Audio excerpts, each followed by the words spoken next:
Well, rising interest rates are sure to be a theme this year, but what impact might they have on companies and their stock price? That's up for debate. One of our guests says rising rates pressure stock valuations. The other says it's a win for certain sectors of the market. Here with us to talk about how rising rates might hurt stocks is Christina Hooper, Global Market Strategist at Invesco, and Steve Dudash is President of IHT Wealth Management, joining us to take the other side of that debate. Welcome to both of you. Pleasure to have you here. Thank you. Christina, I'm going to start with you. You think it might put pressure on profit margins at current interest rate levels, or if they move decidedly higher? If they move decidedly higher, borrowing costs are going to increase, and that will definitely put pressure on profit margins, in addition to other pressures we're likely to see, like an increase in wages. All right, so let me turn to you, Steve. You say, among other things, that on the whole, rising rates are going to be a net positive for equities.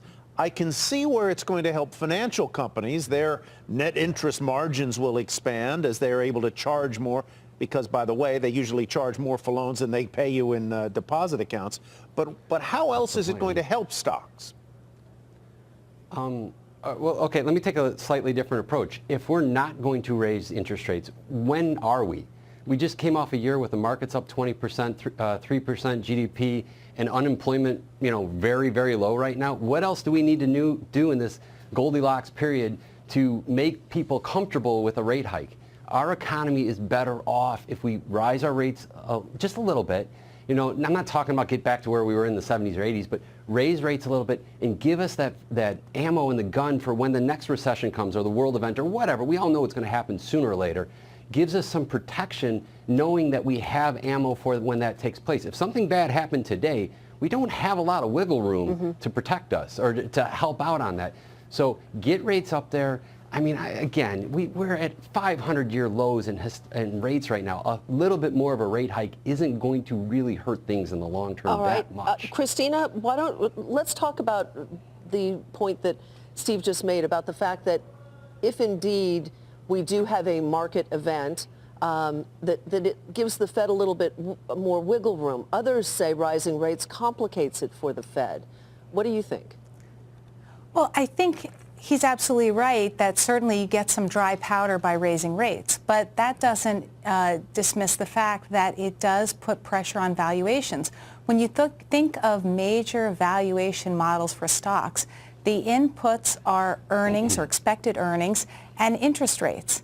And you're discounting the earnings by the interest rate. So if interest rates are higher, typically that will put pressure on valuations. Now, if you have modest rate increases, it won't have a very material impact, but it does have some, and it certainly has an impact on the bond market as well. Having said all that, it doesn't mean that it's not healthy to have a few rate hikes.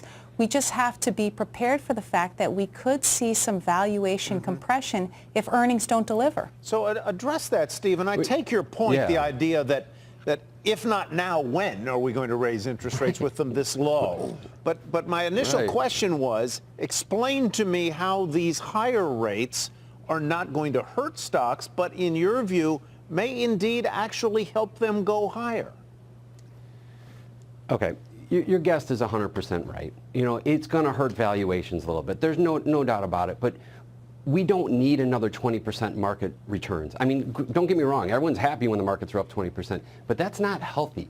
Bottom line profits didn't go up enough to justify what just took place. And if it happened again next year, we probably have an issue. So yes, rate hikes might hurt valuations a little bit. She's right on the math on that. And might bring down what the total returns might be in the market. But from the grand scheme of things, if we're trying to do this long term, if we're trying to grow this economy and add stability and do it the right way, we don't want 20% returns over and over again. If this hurts valuation, fine. Who cares? We're better off in the long term through it if we have a single-digit year. And she's right. It's going to hurt bonds.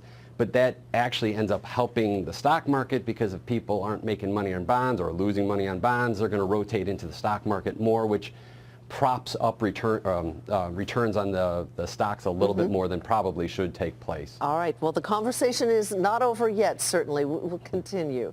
Thanks so much for joining us. Christina Hooper with Invesco, Steve Dudash with IHT Wealth Management. Well, the Federal Reserve delivered